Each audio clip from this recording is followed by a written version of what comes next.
True story. I was taking the quiver off my son's bow the other day, and it dawned on me that sucker is over 30 years old. It made me laugh enough that I called Drew and I said, hey, what a poor business model, you guys selling products that last over 30 years. He said, why don't you send it to me and I'll refinish it? I was like, man, you know how many bows this thing's been on? Because I don't. Change the hood, change the grippers. I mean, I've wood arrows, aluminum arrows, carbon arrows. That thing's seen it all. And I promise you, I probably would not buy a used bow for me. I'm kind of tough on stuff. So anyways, if you're looking for a quiver, I would tell you, if you want to spend your money once, better look at Selway Archery. You'll have that sucker a long time. Slide-ons, tie-ons, bolt-ons, they got all kinds. Give Drew a holler. Check them out. It'll last a heck of a long time.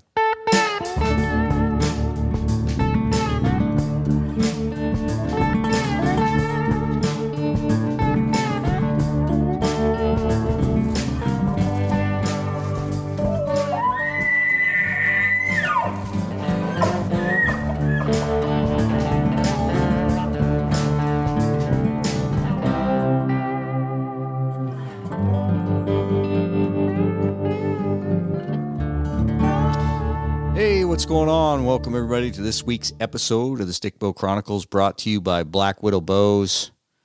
I'm Rob Patudo, and I got my main man Blake here. What's going on, dude? What up? Oh, not much. I'm wicked tired. What are you up to? Oh, about the same. I worked all night last night. Got a little nap today. I'm fixing to go crawl in the fart sack. Yeah, that schedule is going to make us both old. I'm the same way. Yeah. Working on it's hard to stay on a regular sleeping schedule. Man, sure. 4.5 hours of sleep for 4 days. That was my last 4 days. Oh, it's rough. Yeah, no kidding. Yeah, but what I saw a T-shirt the other day, like work harder so that lazy people could take it easy or something. I don't know. That's right. Yeah, we got to pay somebody's way. Anyways, yeah, so we just finished up an episode with Tyler Freel from Alaska, and he also has his own podcast, Tundra Talk, and his background put your background to shame.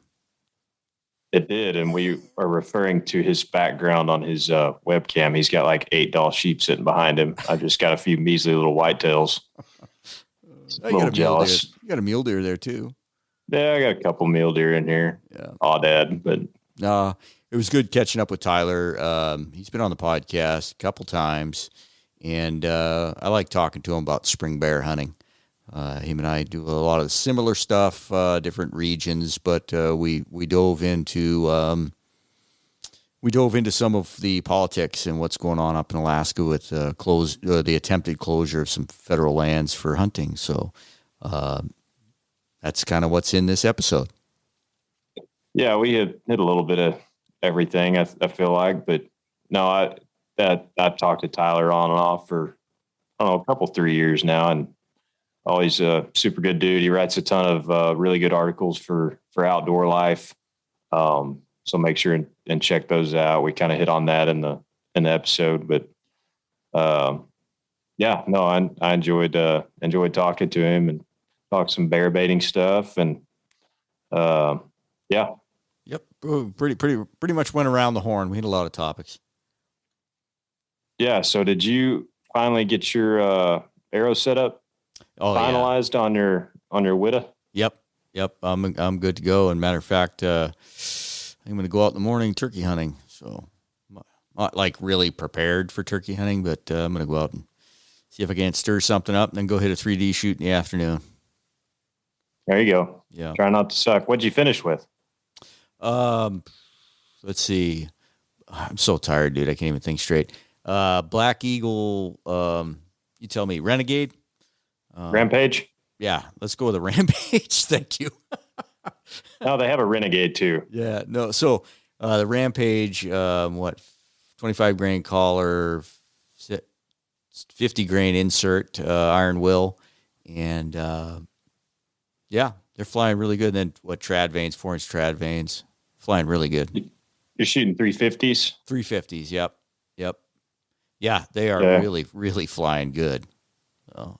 Yeah, and Man, I've been kind of all around the horn trying all kinds of different stuff in the last few weeks, and I think I finally settled in on what I'm going to finish with.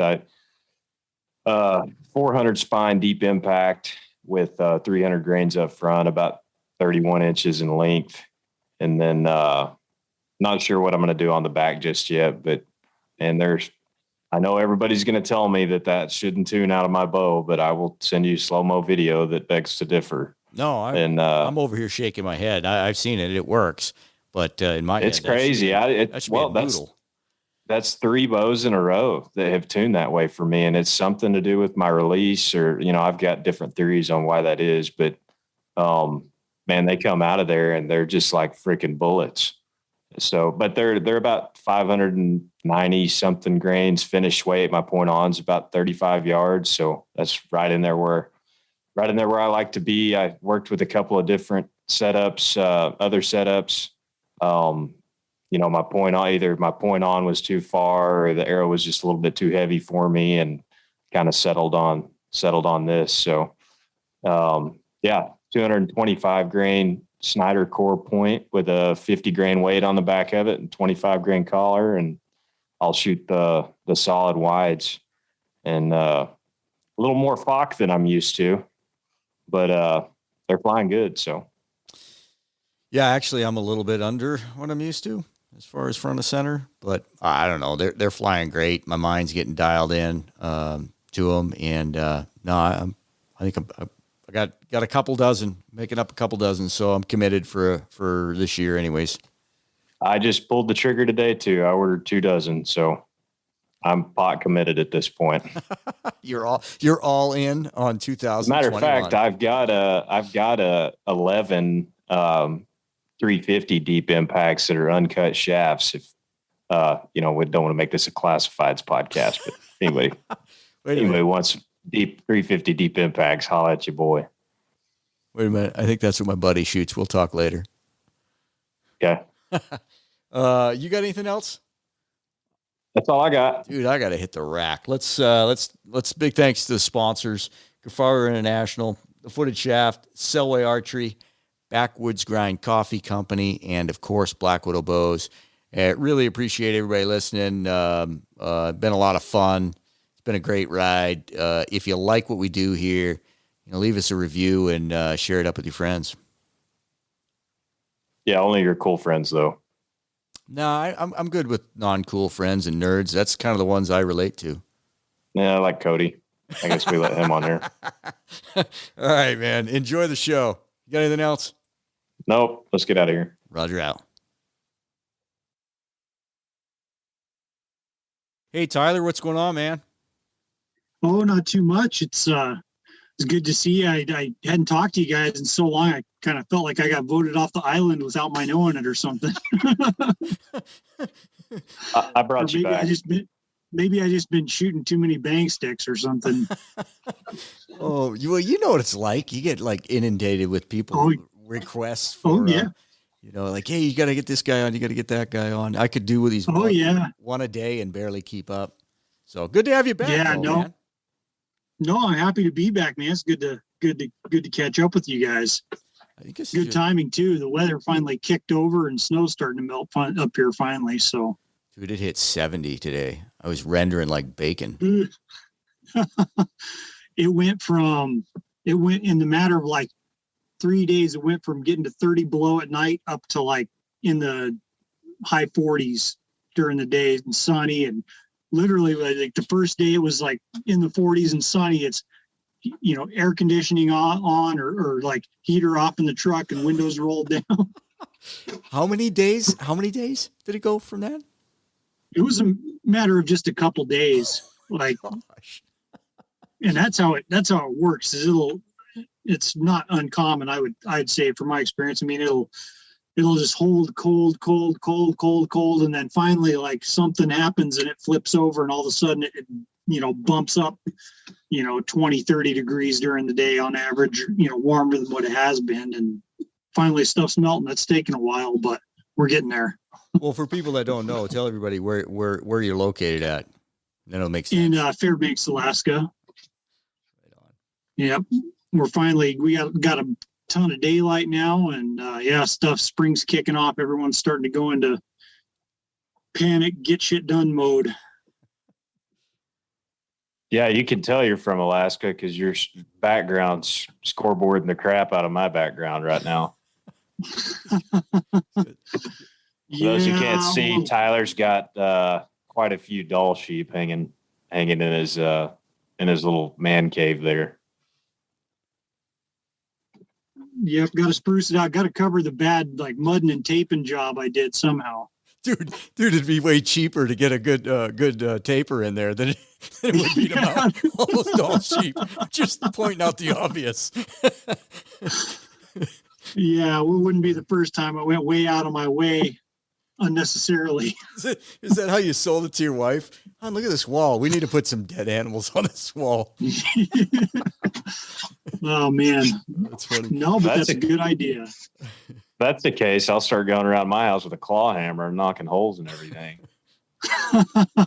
So, Tyler, tell everybody, tell the listeners what you do for a real job. I don't have a real job right now. Yeah, but let's not talk about this with my wife. But no, I kind of grew up. I have an engineering degree that I don't use, and I was a mechanical insulator by trade for a lot of years. And finally, right out of college, I started writing kind of on the side for Outdoor Life magazine, which is pretty, for a magazine that I read growing up and always, kind of dreamed of writing for. It was completely random, the situation that got me actually writing for them. But I gradually did that on the side and went through some programs with them, always wondering when I was going to get cut or be done, and have managed to hang on for long enough that a couple of years ago, I was generating enough with it that I could justify quitting my real job. And my wife's a nurse, and so she gets her health care right now. But who knows? It's a fluid situation. I may have to look at the old classifieds here before too long. You never know. But I'm just enjoying the heck out of it. I have really enjoyed writing and sharing stories and stuff like that. So yeah, it's been a great thing. Well, I'll tell you. Go ahead, Blake. I'm sorry. I was going to say, some of the articles that you write, I feel like you write articles that a lot of people probably wouldn't touch, which I love. Some of the articles you write are about, what some would say are a little bit more controversial type topics, unpopular topics, but it's stuff that I think a lot of people should look into. I was just going to say I enjoy a lot of the content that you put out through Outdoor Life. So, no, I'm glad that's. And I'm fortunate. I've always had good editors that allow me to do that.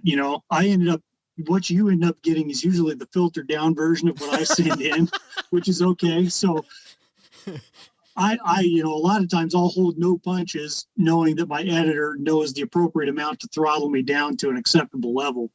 But, there are issues that it's like we all, maybe not all of us, but most of us care about this stuff. We feel strongly about it. Why the hell can't we talk about it? We're like living in an upside down world here. She is he and who is what and all this, we can't, you get so frustrated. And if we can't talk about it or put stuff out there, issues that are very real and affect a lot of people, then there's what's the point of even fighting for it?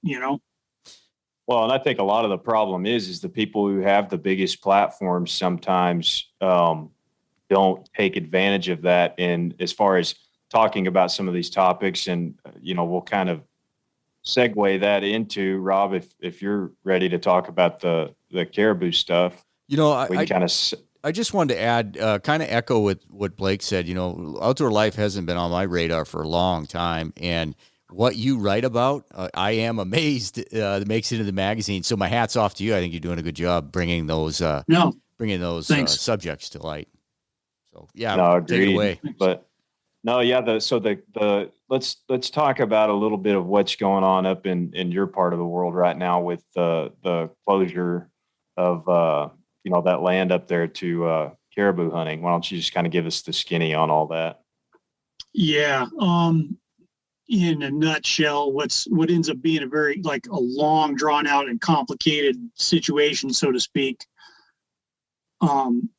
Basically Friday, the Department of Interior, the feds announced that they announced the public hearing for this proposal they'd received to close all of Unit 23 and 26A to non-qualified, non-federally qualified subsistence users. Basically, it means if you don't live there, you can't hunt there. If you're not a qualified, if you're wondering if you're a qualified user, you're not. Now, so basically, is that state land or federal land? Well, there's some state land, but this proposal would close all federal lands in those units. It's amazing. Which is like 60 million acres. All these yahoos and propagandizers and organizations that were throwing a fit last year and using all sort of false narratives and propaganda about potentially, doing oil exploration in it's like 1.5 million acres of Anwar, which was set aside for that purpose. But, this stuff's going on, and it's been going on for years. It's just kind of coming to a head. They closed and I guess not to get ahead of myself and try to give a background, you would think that there would be, and technically by our Constitution, the state is supposed to manage the wildlife. And the state owns the wildlife, but due to, and I don't understand all the intricacies, but due to, I think it was ANILCA, which is I can't remember. It's ANILCA. It's an acronym, and I'm not going to butcher it because I'm not 100%. I'd be making it up if I said what it was, but basically, there's state management, and on federal lands, the Federal Subsistence Board can manage hunting as well. So you get two sets of rules. Now, if you live in a non-rural area of Alaska, which is, they define like 9 non-rural areas. I'm in one of them. I could be 50 miles down the road one way in one direction and be a qualified user because I live outside of that non-rural area. But most of the population of Alaska is excluded as a federal subsistence hunter. So in certain federal lands, qualified subsistence hunters can have more liberal seasons and bag limits. It just varies depending on the area. But last fall, they shut down like 1.5 million acres of BLM land for caribou hunting in Unit 13. And that kind of it got passed through and didn't get near as much attention as this. And I think people realize that it can happen because once they pass that, you can't just go hunt on BLM land unless you're a local, essentially. So that's amazing. Yeah, and it's wrong, I believe. Well, the people? Let me ask a dumb question. What's the reasoning behind it? Like, is there a population issue? What's the reasoning behind closing these lands to people who don't live in non-rural areas? You would think it would be population, and I think any reasonable person would understand that in these rural areas, if the population is suffering, the needs of the people that live there should come first as far as getting their subsistence, and then non-local, quote unquote sport hunters, they're kind of next in the priority line. That's okay, but there is no, and I saw this, and the first thing I do is go look at the latest population data and Fish and Game reports and the herd management plan, and the herd's healthy and stable. And the only concern they had was the mortality of adult cows that they had been collaring. But I talked to the biologist, and he said that could have just been because they had collared old cows. So anyway, long story short, the herd's doing fine. It's like 45,000 animals above what they would, the threshold that they would consider recommending harvest reduction. That's amazing. And that's amazing. And what kind of drop off are you looking at here? Is it, whenever you're cutting out that, like how many hunters are you looking at cutting out of this, I guess is my question. So what were the tag numbers before versus what they'll be now if they get this passed? As far as I don't know the overall number of hunters, but as far as harvest goes, and there's a lot of like factors in some of this stuff that's not, people don't like to talk about because, but and fishing games always had trouble with harvest reporting from subsistence users. And they say that in their meetings. I mean, I dug through the meeting minutes of the meeting where this council decided to make this proposal to the federal board. And, Fish and Game is saying we need more participation in the meetings or in the harvest reporting. So you get, when you get your caribou or whatever, you report how many and where, and just to give them a bigger picture of what's going on. But they estimate that, and it's even over the last 20 years, but specifically like since 2016, the herd kind of has changed their migration pattern a little bit. But it's been an average of like 10,000 to 12,000 caribou taken, they figure, by subsistence users, and about 250 by non-subsistence users. Wow. So it's like the non-local hunters account for like 2 to 3% of the caribou that are being killed. And you keep saying now what they're. Oh, go ahead. I didn't mean to interrupt. Yeah. Well, I was going to say that what their argument is that this non-local traffic and hunters flying out is what is causing the caribou to change their migration, even though, I mean, this has been going on for decades. It's saying the same thing, that the non-locals are causing the caribou to change their migration, so they're not coming right through town or wherever they want them to. But there's no scientific data to back that up. And even Fish and Game even says that it's just not there. Caribou's entire life has changed. They're getting chased, running for bugs. The population is constantly going up and down. It's just part of what caribou are. So, and even in this meeting, a lot of the locals are council members are talking like they understand that, in recent years, there's been weather changes and different factors that can have major impacts on the way those caribou move, but they're wanting to point the finger, and there's a lot of language directed at non-locals or outsiders or, people from Anchorage or non-residents, and I'm sure it can be frustrating if you're not having maybe a few years ago, there was a few good years when caribou were blasting through town constantly, and you haven't seen that lately, but there's guys coming back and running back and forth in planes that they're getting caribou because they're getting 100 miles out closer to where they are.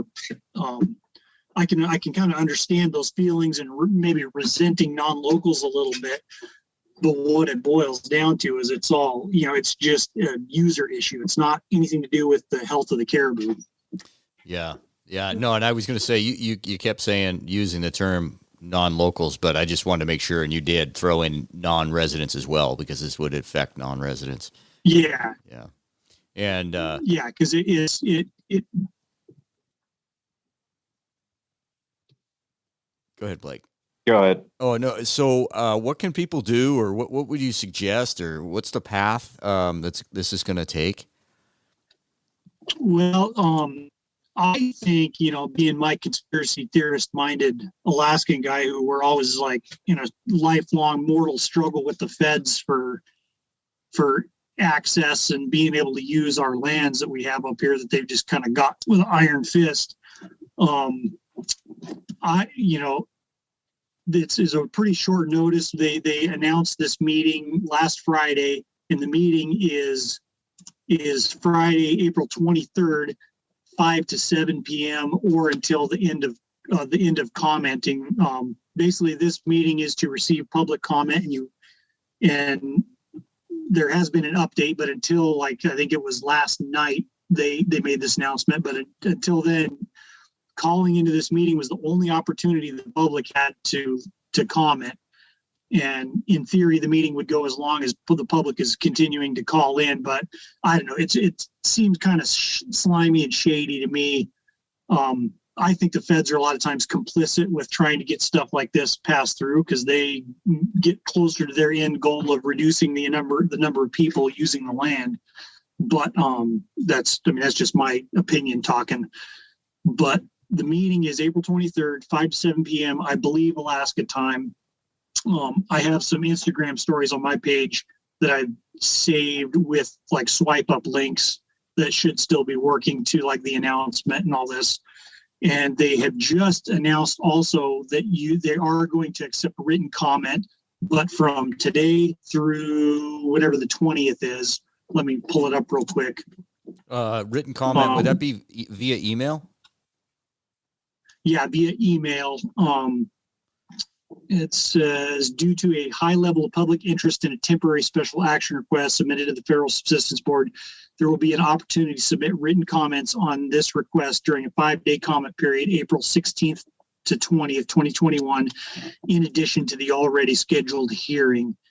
Now, it has on there, on this announcement, it's at the Department of Interior page, and I've shared links to this. And the article I did for Outdoor Life on this also has the links to this information.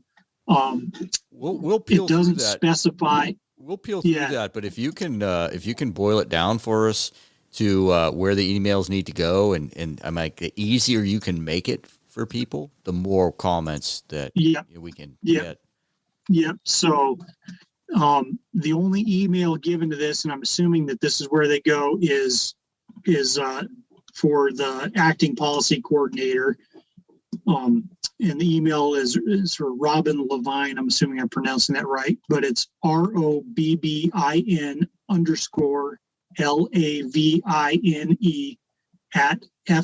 @fws.gov. We'll That's have to official. we'll have to get some link out there or something. We'll put it in the show notes too. But I was going to say a joke that's just totally inappropriate. Stay on task, Rob. I'll adult this time. No, so if you're listening to this right now, pause the podcast, pull over, whatever, go to your email, send an email on this stuff. This is how this stuff gets traction, and hopefully, we can help out any way we can. Okay, I just found, and I did just find the actual email that comments can be sent to, and you can link to that, but it's subsistence@fws.gov. Yeah, you'll have to forward that to us. Well,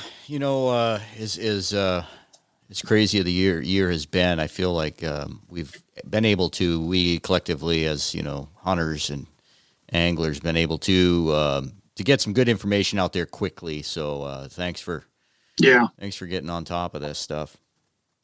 Yeah, no problem. And, I would just say that, the scary thing about this is kind of the precedence it sets. And, we're under some slightly different, like dual regulations up here, but, I think it boils back down to the whole, I'm sure you guys see the whole like foodie hunter, I'm a pure hunter because I'm just hunting for food and all this. And, I even heard on another, podcast the other day, well-known, influential outdoor media person, after explaining how to measure a bear skull, saying, and now you've reduced that cool animal to a number, and you'd be better off like in the kitchen making whatever with it, which I agree with that, but it's just like this rhetoric that if you care how big your animal is, or if you want to kill a big animal, or if you're not a pure food hunter, then you're somehow like less entitled to the resource or the experience, when any reasonable person knows you can't boil it down to one thing like that, hunting and our love for it. So you got that, and then who knows what arguments can you make for other federal land? A lot of these yahoos are all, well, it's federal land. When do people start saying, well, and you had that one meat eater OP piece by Renella's brother, who's, obviously not a fan of non-locals, at what point do you get people saying, oh, well, we just hunt for meat and we need to hunt here in our local area. So anybody from the northern part of, that's what that was all about. Because I didn't read it. Yeah,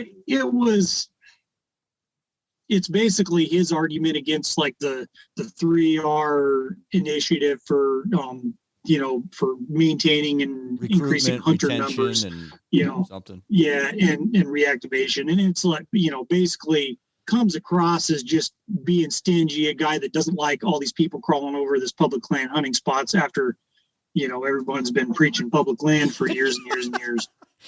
But I should go back. And to be fair, I don't know that he himself has been saying that. I think he has some issues with his brother when it comes to that. But at what point does someone say, "Oh, well, I'm just a meat hunter. I need to get my meat," because none of us are true. Nobody really these days is a true pure subsistence hunter.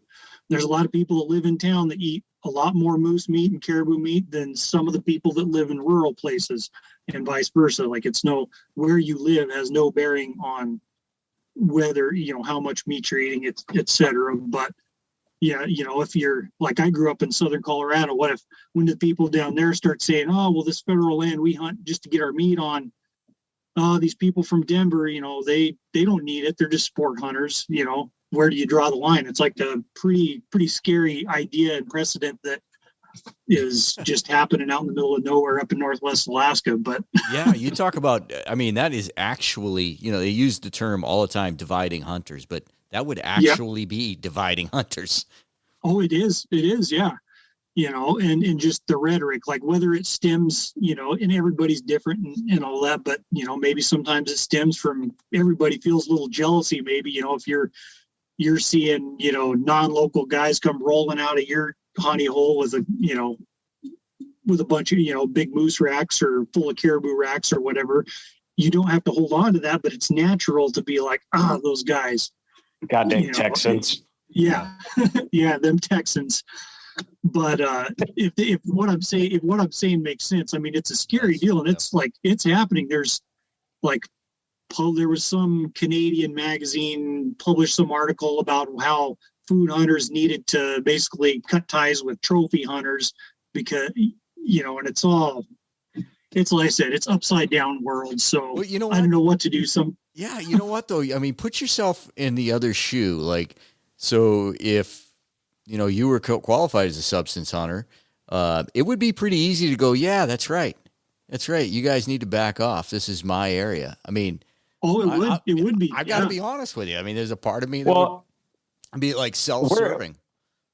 Where all this is, I feel like where all this has started is a bunch of people who are closet trophy hunters who try and paint some kind of frou-frou fake picture on social media that they only hunt for the meat. It's almost like people have backed them, and we've talked about this before, or I've said this before, that people are by poo-pooing on trophy hunting and making it so, like you said, the foodie hunter thing has become so trendy and cool. You're backing yourself into a corner that you don't want to be in. And I think that's where a lot of that started. Yeah. And you're defining you're defining terms like trophy hunting or sport hunting. You're defining them the way you define them, not what they actually are and what they actually represent in any given person that's out there hunting for a bunch of reasons, That's a great point. Yep. So there's a lot of that definition hijacking and usage that goes on, and even amongst the hunting media, well, trophy hunters, about them, and it just gradually takes over and hijacks a definition, and it becomes something that it's not. And then, everyone's sitting there wondering what the hell happened I've always hunting for meat, and I like to may like to target a bigger animal, or heaven forbid I score an animal or want to know what an animal I kill scores, regardless of whether or not I have have all the meat in the freezer. Hey, can you tell? I'm starting to rant. No, you're all good. Can you tell us? I've been keenly aware and interested in the last few years what organizations represent hunters the best. And has anybody been taking the lead on this? Has anybody really got after it as far as a national organization? Man, I think Sportsman's Alliance, Safari Club International, and some of their chapters have been doing really good. Like, it's basically them, and Sportsman's Alliance is kind of is one that I would say they don't get the recognition they deserve, and they're not on the, they're not the sexy ones. The leader afternoon meeting or pint night. I'm terrible telling jokes, but they don't have this. It's not a social club, but they're like pretty much right on top of every, even stuff that happens up here in Alaska. Like, they're pretty much right on top of every issue that pops up here in court, not just on social media, but in court. Fighting a lot of these battles, and I mean, they've fought the feds on their, trying to undercut a lot of the state's management plans and practices here in Alaska. So, I think they're an organization that everyone should be a member of, I mean, and it's regardless of, hunting, fishing, trapping, anything like that. It doesn't make a difference. They're right there, fighting the fights for us. Well, that's good to hear. That really is. And again, appreciate you sticking up with this. And I got to give a shout out to, I'm sure the guy doesn't listen to the podcast. I have no idea what his name is, but Copper Plated Sixes. He's probably, like one of the most liked, hated guys. I don't know how you would say that, but he really picked up, picked up what you're doing here and started driving the narrative. So that's good stuff. Well, it was good because I think, a lot of this happened and it wasn't getting the attention that it needed, including by myself. And it for him and you to kind of back people into a corner and call people out, like, where you at? Where you at on this? That is amazing. Like, he pointed out, and we've seen it before in other issues, but it's amazing. Like, we have a very small following comparatively on Instagram, right? But we try to use it responsibly. We'll joke around and stuff. When there's issues like this, we want to get it out there because we're trying to be responsible. There's people in outfits with 10 times the following we have. You know what I'm saying? Like, oh yeah, no, it's. I mean, why would you not? If you love this and you love hunting and you're really that passionate, why wouldn't you use this 200 or 300,000 followers on Instagram to get this message out? That's pretty freaking. It takes nasty. 30 seconds. Yeah, that's freaking wrong. Yeah, man. well, that's wrong. And one of the things, it's because it's on my story. I mean, I pretty much initially was like, what's the chances we hear from BHA or Meat Eater on this one? And both of them with some of the, the Anwar propaganda stuff they were doing last year. But part of that is, trying to, and I've caught some shit for my pointed comments towards BHA in particular. But, if someone would put it this way, like I found out about it, I posted that Friday, like just kind of joking, speculative. And they did like come through and come out in the right way. Meat Eater just did one that they never actually say what they, they're like, no, we need to stand against this. They kind of like paint it that way, but are not explicitly like, no, this is not cool. This is not right. And here's what you need to do. Anyway, boy, the train pulled out of the station on that one. We were just discussing, like, it's just amazing these, and even if you take out the organizations like BHA or any other organization, when somebody has gone on to build up a following and promote some products, but it's just all under your name, right? So, I mean, I'm not going to throw anybody under the bus because I think there's some pretty cool people out there. 350, 400,000 followers and stuff. And like, this isn't important enough for you to use what you've built to get a message out. They never do. They just never do.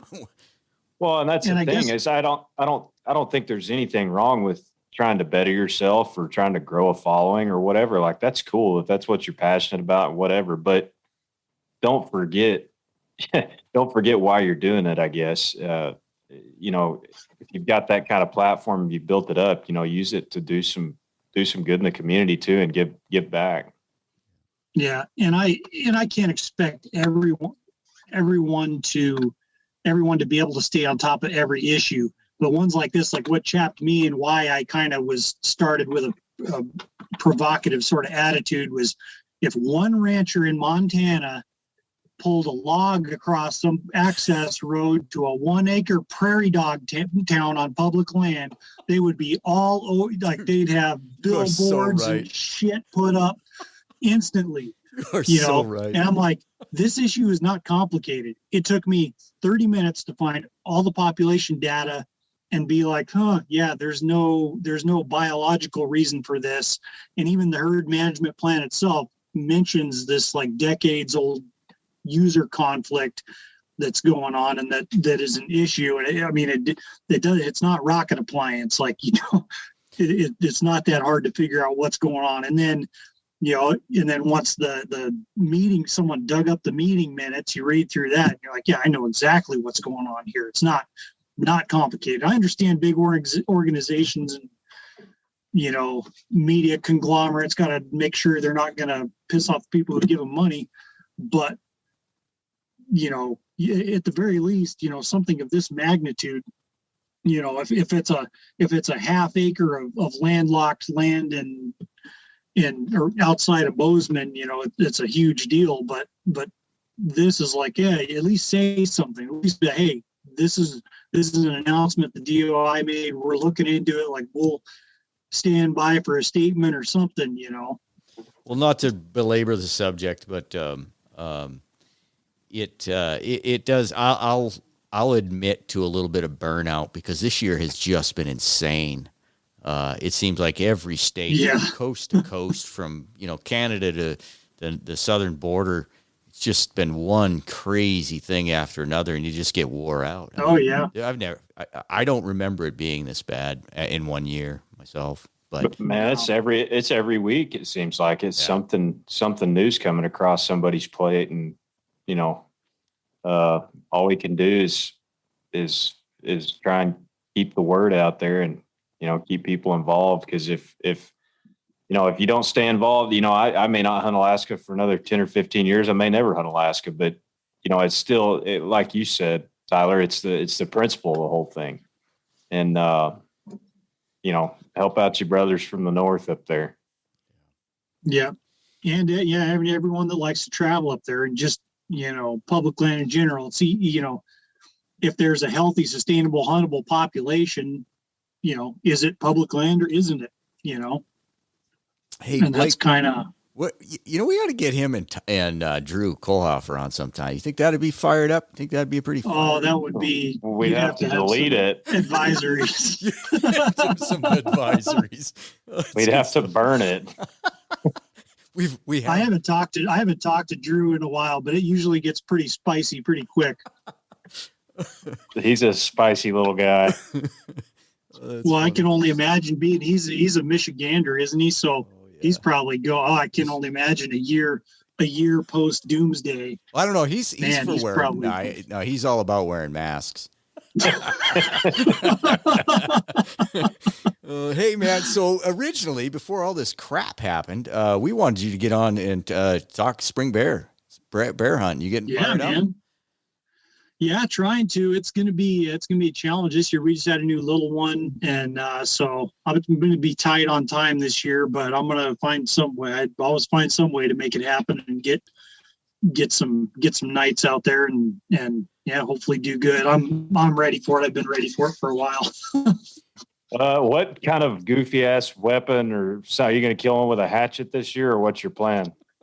No, I'm probably back to the old ILF bow, old reliable this year. I think. I like how he says old ILF bow. I'm trying to slide that in there. I'm calling your bluff, bro. Yeah.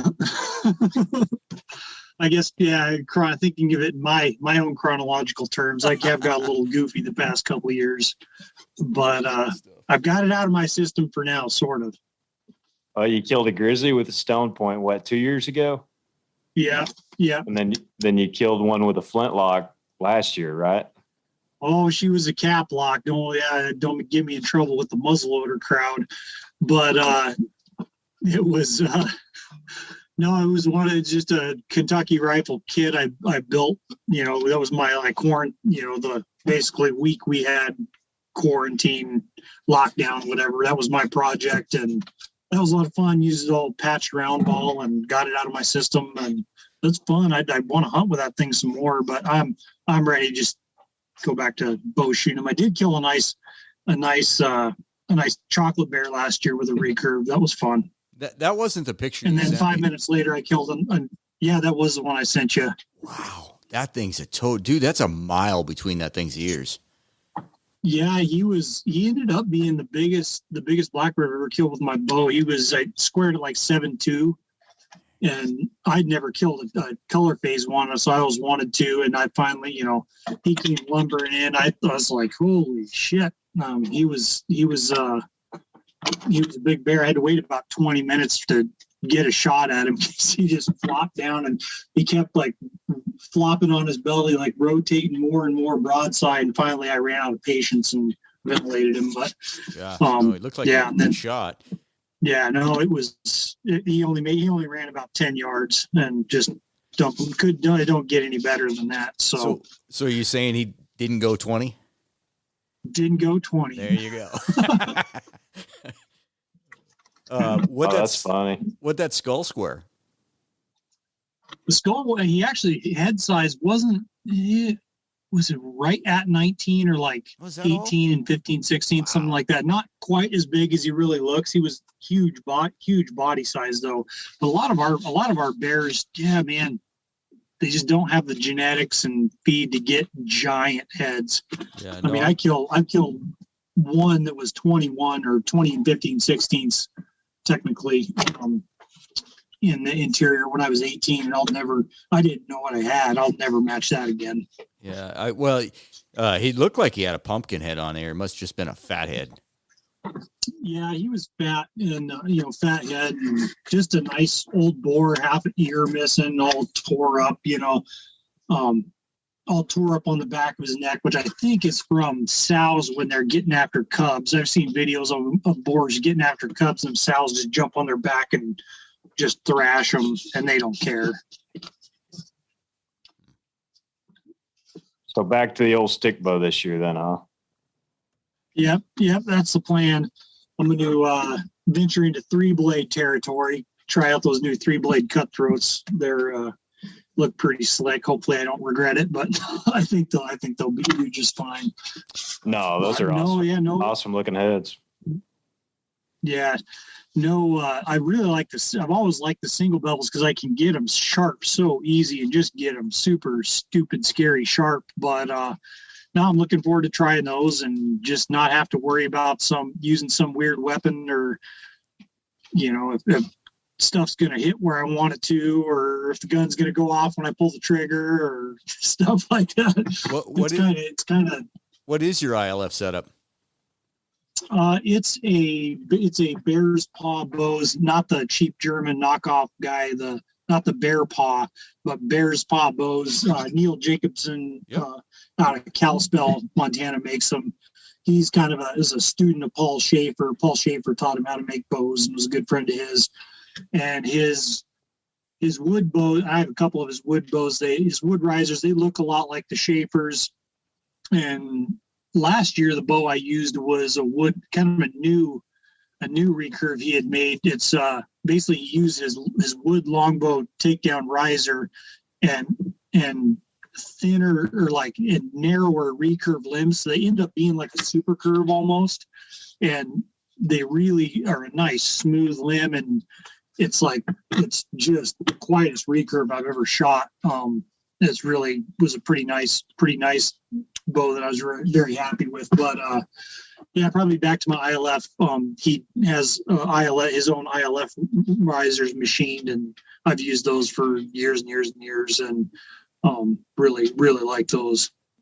And his limbs shoot hard too. He makes a really good wood core carbon limb that I really like. So yeah.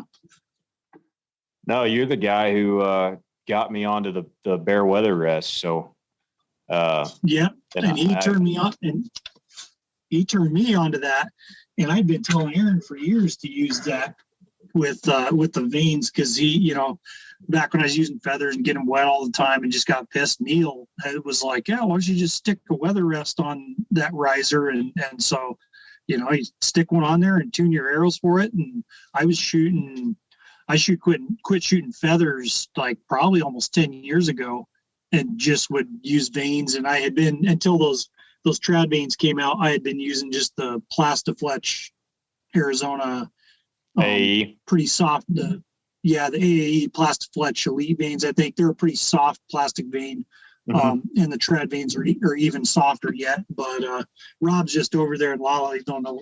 Oh hell, I'm with you, man. I get tagged with some.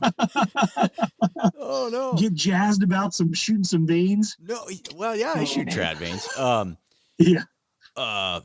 Man, I'll tell you. Rob's on the vein wagon now. Oh, once I got on. Oh, nice. Once I got on it, I ain't getting off. And Randy Cooling's the one that really set me straight, because I was ripping my hair out trying to fletch them things with a Bitzenberger. And and Randy was like, no, try the Arizona Easy Fletch. And I would have never bought that thing. It looks like a cheap old plastic, you know. It's the bomb. That is the freaking bomb. You just put a little wax on the inside of that thing so it doesn't stick. Nice. Yeah, the veins don't stick. No, I'm a big fan. Nice. Go ahead. I was just going to say, I use the Bitzenberger with the trad veins, as long as you get it set right, and I don't bottom the vein out on the clamp. Is this making sense? Yep. I leave probably a 1/16 of an inch of the vein hanging out the bottom of the clamp, and then I file down the front of it a little bit, and I don't have any issues getting those things to stick good. But you've got to use, and Tyler, you can probably comment on this. Just from my experience with those AAE veins, you need to use their glue, and you need to use their wipes or their cleaner or whatever. And ever since I started using their glue and their wipes and their, you know, adhesion system, man, you can't pull those things off of the vice grip. Yeah, they and I got you all beat. I'm using the Joe Jan. Oh, yeah. There you go. That's old school. You guys are way better than me, man. I couldn't do Rob's like got the newest fin angled stuff, but no, yeah. I mean, same thing with that. And I've used that Joe Jan pretty much exclusively for a long time. I think I stole it from my dad's how I acquired it anyway. But yeah, same thing with those veins. I just don't bottom them out on the clamp and get, you know, I really like the AE's fast set gel, and I always use that for all the other veins I was fletching. And I typically fletch them on. I use wraps because I hate scraping arrows and stuff. Same. But the fast set gel and the max bond is basically the same thing. It works really well with those trad veins. If you do a tiny little bead and you're just very careful and you get them on there and add the pressure. No, I have no problem. I haven't had any problem fletching them. And the reason I use those, I was going to say, the reason I use those wipes is because I'm very impatient and I like to fletch stuff really fast. And those wipes, it seems like it speeds up the process a little bit. Yeah. Yep. The cure time on the glue. So that's why I use those wipes in conjunction with the AAE glue. They're made to work together, and it works super well. They aren't as easy as fletching feathers, though. I will say that feathers are much easier to get fletched on. Just, you know, wider base, or just a little bit more dummy proof. But you know, the main thing for me on the veins was, and I've said this before, is noise. Down here, you know, the wet weather's not as much of an issue, but just noise it's substantial, the difference in noise from a feather to a vein. Oh yeah. Shoot. Go ahead. Go ahead, Rob. Sorry. No, that's what really sold me on them was the noise. I was stunned. Not only, like in North Idaho, you're going through brush all the time and, you hear that sound of the brush going across your feathers, but in flight, I mean, it was a light bulb. It was like, holy smoke. So then it was like, well, wait a minute. If you don't have the sound, you don't have the friction. If you don't have the friction, that's increased speed. I mean, that's free speed.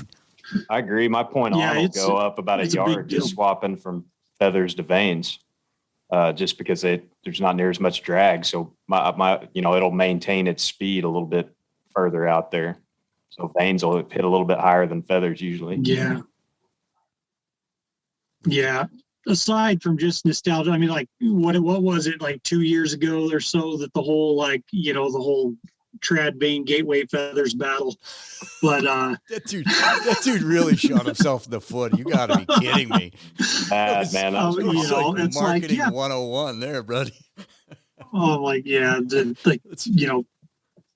feathers are cool, but like vanes are cheap, and like vanes are cheaper, quieter, faster, more durable. I mean, you can't shoot through them as much, but I don't know. My practice quiver looks like a tattered wreck, right? And it buzz, like 3/4 of my arrows buzz all the way to the target because they're all shot through and tattered. But when I tried to go something like sheep hunting, and guys can do it and have done it with feathers, but just getting ripped on with wind and blowing rain so hard you can hardly hold onto your bow because it's like a sail, and then you don't have to worry about them. They're good as new. Just even shoot them wet, shoot them, dry them off, shoot them wet, whatever. They're gonna work for you.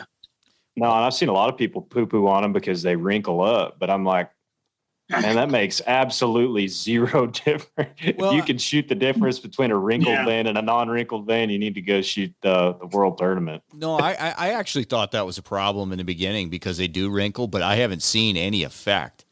It's zero effect. I mean, from what I've seen, I've ripped a vane off and shot broadheads and still hit what I was aiming at 35, 40 yards. Yeah, I think if you got a decently tuned arrow, I mean. Yeah, like my practice arrows are just a wreck right now. I need to refletch them, but they still shoot pretty well. And maybe it's just because you guys get hotter, wetter than me. I don't have any wrinkle. I mean, not leaving them like passing through targets and stuff or anything like that. But actually, I think about wrinkles now that I think about it. More of the wrinkles were when I was doing the Bitzenberger and I was really struggling. I think they lay a lot flatter now with the Bitzenberg. Or excuse me, did I say that wrong? They were getting more wrinkled with the Bitzenberg because I was struggling. Than they are with the with that Arizona Easy Fletch. They seem to lay down flatter for me. But so are you going to go downriver? In the past, you've your bear baits. That's what you essentially mostly do is bear baiting up there, right? Yeah. In the springtime anywhere around here, really, there's not much for spot and stock opportunity, but and I enjoy baiting them too anyway, so it's a win-win. But yeah, my kind of what I call my local baits that I can usually just hunt here from the house are on a river, and in the past couple, we did it last year. And whenever we can, we try to make a trip, a big, long, really remote river trip and set a few baits. We make a trip to set baits and then come back like a week later to hunt them for a few days. And that's what we did last year. I don't think I'm going to have time to do it this year. I think my dad and the rest of the crew are, so I'm going to be pissed at them. But no, that's a lot of fun. That trip last year, I think we shot 12 bears in basically 2 nights of hunting between 5 of us. Or was it 5 or 6? Yeah, 5, because I was hunting by myself, and then my dad and his buddy, and my buddy Frank and his buddy were also hunting together. So yeah, there was a lot of bear skinning involved. Oh masturbators, cheating suckers. Hey, so are those new baits you're opening on a trip like that? Yeah, one of them we hit. One of those spots we had baited previously 2 years before, and we knew it would be a pretty good spot likely, but all the rest of them were new baits, and we had put, I think, 6. We had like 6 permits. We put 6 baits out, 5 or 6, and 2 of them didn't get touched. And then it was like the remaining ones just got clobbered. And so we spread out among those. I mean, we'd put the baits out a week before and came back and there's nothing but holes in the ground, where the bait had been. And in that period, that amount of time, you're talking a tremendous amount of bears or bear activity. And it didn't disappoint. How first step, what are you looking for when you look for a bait site? Yeah, it kind of depends, but on I try to take like the bigger factors into consideration. Like the main things are like, where do you think bears are going to be moving and what's the prevailing wind going to be? And then once you get like a general area, then, I'll start narrowing down more specific details. But a lot of rivers, I like to put baits on outside bends because most of the game that's moving up or down along a river is going to have to go closest to the river on outside bend. They're kind of natural. And sometimes there's features off the river, swamps and stuff like that. The country's not really super easy to move through, even for animals. And they're lazy, they'll take the easiest route. So a lot of times the easiest route or most traveled game trails are right by outside bends. And if I find one that the prevailing wind is blowing into, what I think to be an area that it should get bear activity or catch the nose of a lot of bears moving through. That's kind of my like 2 biggest factors. If I wasn't hunting off rivers and flat country, up in hills, I would maybe try to find like confluences of drainages, just anything that's going to funnel bears that are moving, looking for food. So if you get, where 2 or 3 valleys come meet, places like that, and then go from there. I like hunting. I like setting up baits in kind of dark spruce timber or pine, other places. Black bears seem to like tight quarters, where they feel safe. There's places where they can go lay down and they can kind of listen and be aware of what's going on around them without having to be out in the open a lot. And so that's another thing I look for. And then, and there, you can get more into detail with actually like setting how to set up your bait for the spot and what you got going and what you're wanting to do with it. But those are the biggest things I would say. Listen, and you and I have talked about this before, but listening to you talk about that, it is, and obviously there's some differences, but it is amazing the similarities listening to you talk to that of the things that you look for on bear baits and the spots that I look for to put out bait piles for deer. I think a lot lot of people. You bait deer? I know. How dare you? Going to hell. There we go. No, but I it's just funny to listen to you talk about it because I think a lot of people think it's just as simple as going out and throwing a barrel out or, throwing a corn pile out and, the deer are going to come to it or the bears are going to come to it. And it's neat to hear you talk about it the way that you do. Do what? Yeah. Honestly, I'm sure half the people at the U.S. Fish and Wildlife Service would tell you it's that simple. Yeah, no. But, no, it's not. Yeah. No, it's interesting to hear you talk about it because as you're talking about it, I'm connecting a lot of dots with, the things that I look for, down here. Yeah. Just neat. So, and I would imagine, would add that I would imagine, with deer, it's the same way. Sometimes you put a bait out that you think is going to just get clobbered, like there's no way, and it doesn't even get touched. Like you'll never, and this is like with some sort of savvy and experience, people don't understand.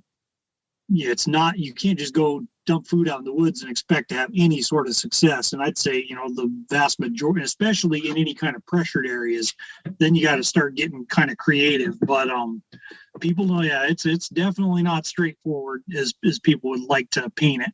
It's usually the people that almost exclusively the people who've got a lot of bad things to say about it have never tried doing it themselves.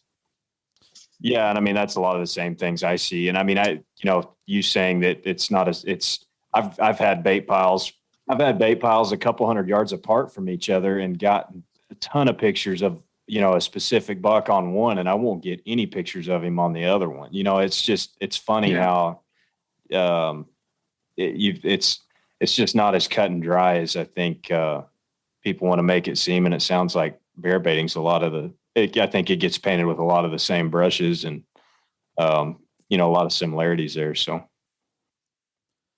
Oh yeah, for sure. I'm interested when you start a new bait. It's much more than So I shouldn't say much more, but you find a location. You're putting the bait in. What do you use for a call attractant as far as that initial big scent? Yeah, and that's important. I think a thing that a lot of people overlook or don't realize. You'll use your dog food and some molasses or syrup or whatever and just leave it and expect bears to find it. They're probably not going to find it.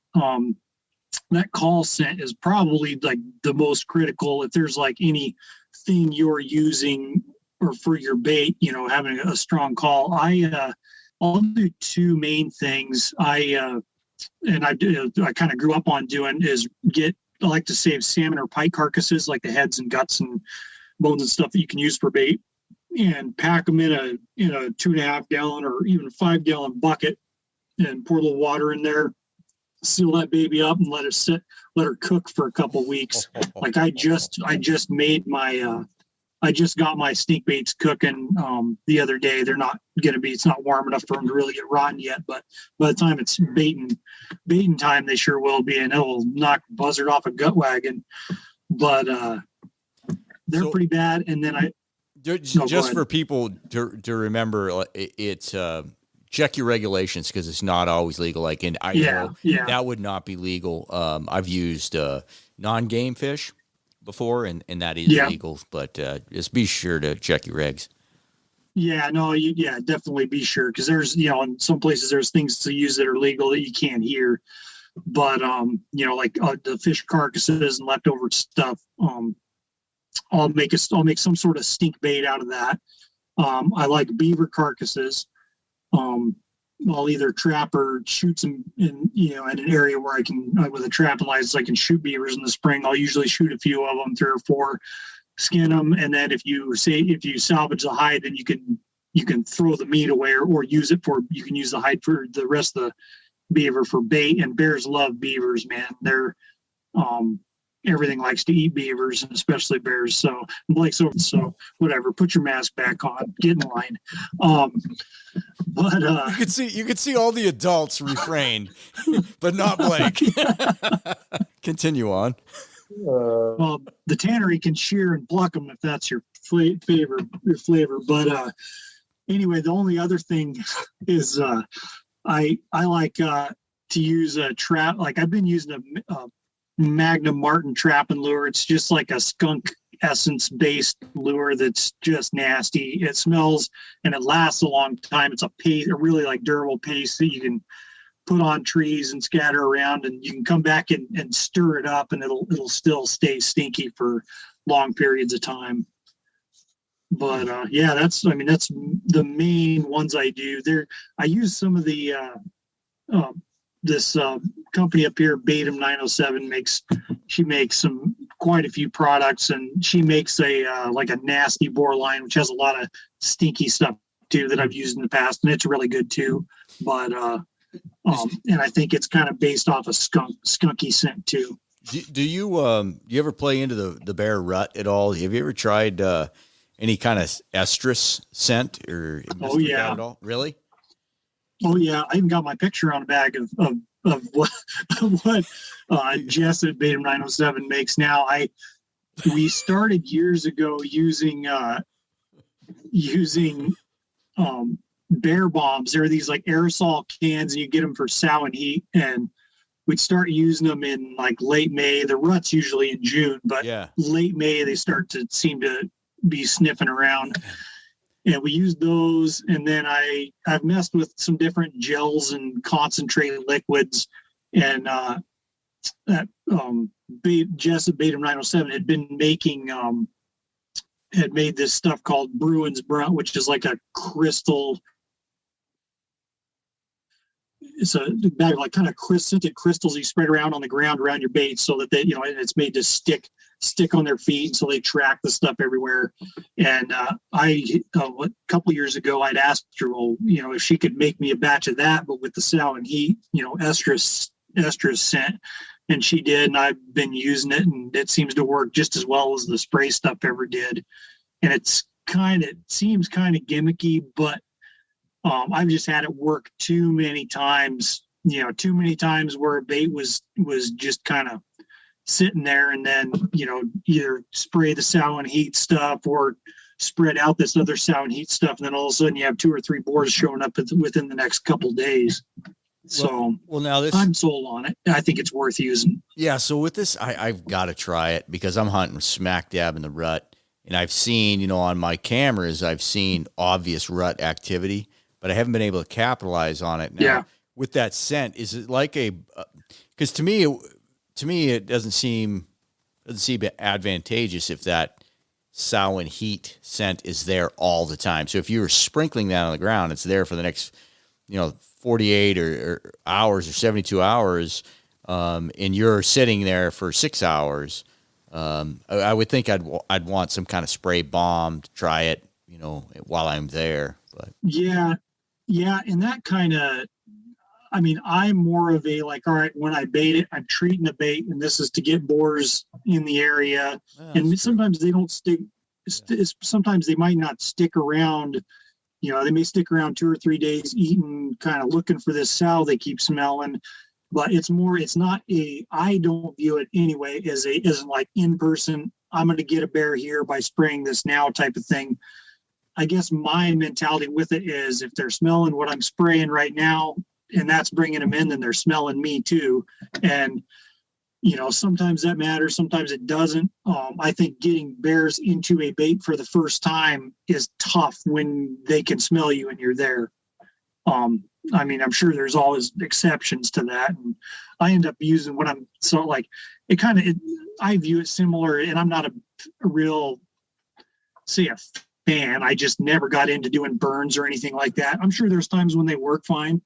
But it just hasn't ever been my thing really. And so I don't get too big on anything I'm like spraying or applying like when I go there to hunt. Usually I'm like there to hunt in the trees, minimal ground coverage, check my camera, get in the tree stand, without spreading very much scent around if I can help it, especially for grizzly bears.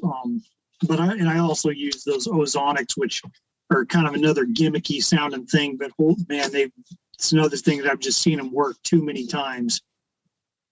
Yeah, I've said that before on here, and I get poo-pooed on. Well, somebody's got to, right? What, poo-poo on it or use it? Somebody's got to get poo-pooed on. I'm usually that. So you say you get poo-pooed on because you say they work, or because you don't think they work? No, because I 100% know they work. I've used them enough. I've used them enough, and I don't think that they're the end all be all as far as a standalone scent control thing. Nope. But if you pair an ozonics with a good scent control regimen, it's almost bulletproof. From what I've seen anyways. And, we could go down a deep rabbit hole here. I think that it starts to get to a point of like, which lines are you going to cross with those ozonics? Because I really do think, there's a few bucks on my wall that wouldn't be dead without an ozonics more than likely. Now I knew how to implement it, and I knew how to get in there and put myself in the right spot to take advantage of it. But, I think there's something to be said about, I'm going to try and get away from it as much as I can. If I don't feel like I need to use it, I'm not going to. And, but they damn sure work. There's no doubt about that. They do work. Yeah. For me, it gives me flexibility. There was a lot of nights where I wouldn't even go hunt, because I spooked so many primarily for grizzly bears, black bears I would still hunt or just not hunt when the wind's really wrong. it's not as critical with them, but those grizzly bears, at least where I'm hunting them, are ridiculously spooky. And even just sitting there on a still night, it's drifting, slowly changing direction. And those, like you said, you got to be on it with those things and use them correctly for them to have a chance to work. I don't really do any other scent control type stuff. I may spray down my boots for walking in or something in case one cuts my tracks. So they're probably still going to smell that I was there. But no, we had a wolf come into a bear bait one time directly downwind of us that never should have happened. And have had, several situations, opportunity, it's tough enough just to get a single opportunity. I found it a grizzly bear, I have got pretty good at getting them, but there I've failed. I've flopped a lot, I've spooked a lot of bears, and it's pretty shitty at the end of the night, when you're like, all right, that's the only chance I'm ever going to have at that bear. They're gone. They're not coming back. So I don't have any moral problem using them myself. I was just gonna say that there's spots where I hunt deer that there's a reason why a big deer lives there, and it's because it is just about impossible to hunt them in that spot because of the wind. It's no matter how you want to go about getting in there, it just doesn't matter. It's so hard to get in there and hunt them. And, I've gone in there and strategically implemented, an ozonics a time or two, and it's just, it's paid off. And, it's, again, like you said, I may get one opportunity a year, and sometimes I don't even get that. And, for the damn wind to screw you out of, the only opportunity you might get, it is frustrating. And, I don't know that it's necessarily a moral thing for me. I just, I'll say this. I think that there's areas that people hunt deer where they can really play the wind to their advantage. And it's not even, scent control is not even not much of a factor. And then there's some areas where there's really just not ever a good wind. It just depends on the terrain and, food sources and, a lot of different factors to it. But yeah, well, ultimately it's just a thing. Like, everybody's got to make their own decision with what they're doing, whether or not they're giving an animal a fair chance or not. And it's not a universal thing either. That could be applied to a lot of stuff. So I don't know, maybe some of the stuff I don't make sense. Take ozonics, but I'm using a stone arrowhead or a crappy old gun, front stuffer. As my wife put it, why would you want? She's like, I could get using a traditional bow, but why do you just want to use a crappy old gun? No, and I mean that's people can say what they want about me using ozonics or you using an ozonics or whatever, but I the whole reason I went to a stick bow is to make things harder, right? So I mean, there's in some everybody's kind of got to come up with their own set of morals or however you want to put it. But I think everybody wants to, what's the word now that I lost it. Identify. Yeah, maybe, what's the damn, I can't even think now. Got kids screaming in the background, but everybody wants to push their morals on everybody else. Yep. Hey, virtue signal, right? There you go. That's it. Yeah, that's the one. There you go. There's a lot of that. So let me see. We're talking about your setup a little bit, but I want to go back to you said you guys, 5 of you killed 12 bears in 2 days. Is that right? Yep. Yep. Let's talk about population control and game management. What is it? So I'm assuming that's moose country there. Where you're? Yeah, I think the calf survival is super low. You may get moose numbers in there like moving around in the fall, but from what what the Fish and Game bio told me years ago about that area was that there was not very much moose calf survival because the bears were so thick, like it's just infested with them. I mean, even for a guy, I've baited bears for a lot of years, and I've never seen anything like that. It's super remote and it's super thick. The only way you would ever be able to really, and there's no infrastructure. It takes so long to get there, and it's such an involved trip and expedition that out of, I think, 5 years we've tried to do it, we've only done it twice, or only been successful at getting the whole operation up there twice. So there's a lot of limiting factors. You'd have to drop poison from airplanes to have any effect on that intense number of bears. Yeah, and you know where I'm going with this. It's frustrating. The lawsuit in federal court for to ban bear baiting in Wyoming and in Idaho. And it's all, well, it would be a shame for the department to lose a tool, because I know they've used it very successfully in Alaska with brown bears in areas targeting moose populations. So, it's the same thing in Idaho. You have the wolves and you have a low mortality rate. They're trying to harvest more bears because bears are really tough on calves, elk calves here. So I just think it's important because I got a buddy that'll attest that probably 10 years ago, I would have never thought I bear baited, maybe 15 years ago. Never thought I bear baited. And I probably at some point looked down on it pretty harshly. But, as you get older and you get a little more introspect, or, you get a broader sense of what's going on. Even if I don't do it. That's what I always say. Yeah. You get a little less ethical. No, you understand that it's even if you don't do it, it's a tool for management. I mean, it's not a tool for killing things. It's a tool for management. I guess it is for killing things, but. Yeah, no, it totally is. And it's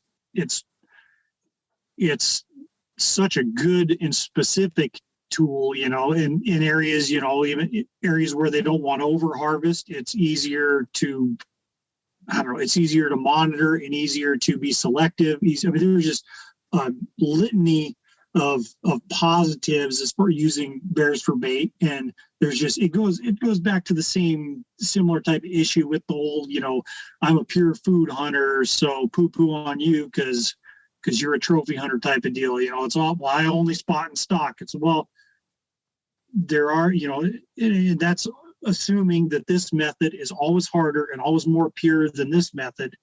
They're just different. Sometimes this one's harder than this one. And you don't have to participate in it if you don't like it. No, nobody's. No, well, exactly. let me ask you both this: if you're in an area where you can sit back and glass for a mile and a half in every direction around you, are y'all going to be running bear baits, or are you going to be, glass and grassy slopes looking for bears up? I mean, what's going to be a more effective tool? Is bear baiting going to be more effective? Or if you can see a mile and a half in every direction, glassing and spotting and stalking is probably going to be a better use of your time. Yeah. So if you have terrain where you can cover country and you can see, and there's a lot of bears, spotting and stalking is a much less work and time investment, for the end result of getting a bear, and that's the same thing. Like I try to explain to, people that crap on, shooting grizzly bears in particular. I'm like, I have way more time and energy and, strategy and patience invested in every one of them grizzly bears than just about any of my sheep. Killing a sheep's not hard. You just got to suffer for a while. That's a good point. It's an excellent point. In a decent area, in a decent sheep area, I can, once I'm in there in sheep country, it just is a matter of time. And a lot of times not that long. I've killed a lot of sheep on opening day. It's usually, it's different. It's hard in its own way. And it's like suffering and hard work and awesome in its own way. but so is like baiting black bears or grizzly bears. It's just different, but Well, I think that's one thing that for gets, sure. I was just going to say, I think that's one thing that gets lost on people that haven't ever baited anything is the amount of time and work that goes into maintaining all of that stuff and keeping up with it. It's not, it's not like you go out and plan a food plot, a month or two before season and then forget about it. You know what I mean? It's a different kind of hunting, and I don't disagree with that at all. But I thought, you saying that you've got less work into some of your sheep than you do into baiting bears. I mean, it's something that people don't think about. They just see the optics of it, and that's, then they categorize it based on just one, moment in time of shooting the bear sitting over a 55-gallon drum with dog food in it. And they don't see that you've been running baits in there down a river for a month and a half, 2, 3, 4, however many days a week. They don't see any of that crap. They just see the end result and think that it's, a lazy way of hunting. And so I'm glad you touched on that. Yeah, no. And it's sad that so many people that haven't ever tried doing it themselves, it's willful ignorance. Because you try to explain, you try to to say, and it wasn't that long ago, had some guy in BC or something. They come into our camp all the time. All you got to do is spill some burnt honey on a campfire and they'll come. I'm like, well, I don't know where the hell you are, but that is not the way it is here, but because or he may be even full of blowing smoke, maybe had a bear come into or in an area with it. And I try to explain this, in an area with a ton of bears in any kind of feasible terrain, like you got way less work involved just spotting and stalking them than the dedication and strategy and patience and time. I mean, like I said, I can go kill a sheep in a few days most of the time. And a lot of that is just getting to there and from there. A lot of times the hunting is fairly straightforward and short, but it usually takes me at least a month after I start baiting to get an opportunity at a shot on a mature grizzly bear on bait. Sometimes it's quicker, sometimes it's not, but it's just, people don't understand. It's just not, you can't simplify it that, and the only way I can describe it is it's just different. It's still hunting. It's still very challenging in its own ways. And if people are gonna, and people tend to do that, they tend to, I guess, look at their worldview or however they do things as like, they compare everything to that. And if someone else does over here, somewhere else does things differently, then they might not think that's okay because it doesn't jive with the way they do things. And, no one ever sets themselves up as the asshole or the guy who unfairly or unfair, who pulls no stops in hunting or whatever. Everyone does the things they do and hunts the way they do for a reason. There's obviously room for debate on stuff. But you got to be willing to listen to people who are in places you've never been and never hunted and don't have any experience with. There's a lot of good, healthy conversations that come out of these things from differing viewpoints. And I mean, it's caused me to take a long, hard look at some things that I do. And I don't think there's anything wrong with that. But on the flip side of that, I want people to listen to my side or your side or Rob's side of the story too. And if you're getting every side of the story, you can start to kind of piece together and put together your own set of guidelines or, morals, ethics, whatever you want to do. But, I didn't really intend on this conversation going down that rabbit hole, but, welcome to my podcast. No, I mean, is your podcast named The Rabbit Hole? It should be sometimes. No, I think it's very well said. I mean, it really is. A lot of good stuff come out of this. And Tyler, what you said there, I mean, I'm guilty of that. I have been guilty of that. I've always looked through a set of glasses like just in my world, right? How does that pertain to my world? Yep. And honestly, just through social media and just through interactions with people across the country and in different parts of the world and through this podcast, you start to develop like, well, maybe it's not black and white, right? Maybe, Blake and I, we come from different parts of the country, and, you start to look at things a little different, and it is healthy. You don't have to, if it isn't your cup of tea, you don't have to agree with it. But, again, I go back to baiting bears, what an important management tool it is. And that's my frustration, because it's like it boils down into my world, right? Because it's through my set of glasses. It's like, hey, I don't give a crap if you don't like it. My department needs it to keep our elk herds healthy. Like, so, that's good stuff. Good conversation. Yeah, it's a big deal. Well, man. Yeah, you want to wrap this up, Tyler? You want to plug all your stuff? Plug your Instagram, Facebook, whatever you got going on in outdoor life. People, when you go to his Instagram or whatever, find that caribou deal. If you want to read into it, do some investigating on it of your own. Go look for that. But yeah, plug all your stuff, Tyler. Yeah. My Instagram's just handles just the Tyler Freel. Super creative, but I do have I'm still technologically incoherent. So I think I have a permanent story saved with the stories I've made on the highlights deal, the highlights, and if the swipe links still work, it should have everything there. If it's not, you can look at my page and find the link to the article I wrote in Outdoor Life about that on their website, and that does have the management plan and the population data and the the news announcement for this thing hyperlinked in that article, so you can find all that there. And then I'll shoot you email with the link to the latest announcement for public comment. And like I said, they're just I think they're freaking out because everyone's flipping on them. Giving them a hard time, which is good. You need to, because they don't care. Otherwise, they'll just railroad everybody. So it's opening. I think it's today. It's open April 16th through the 20th.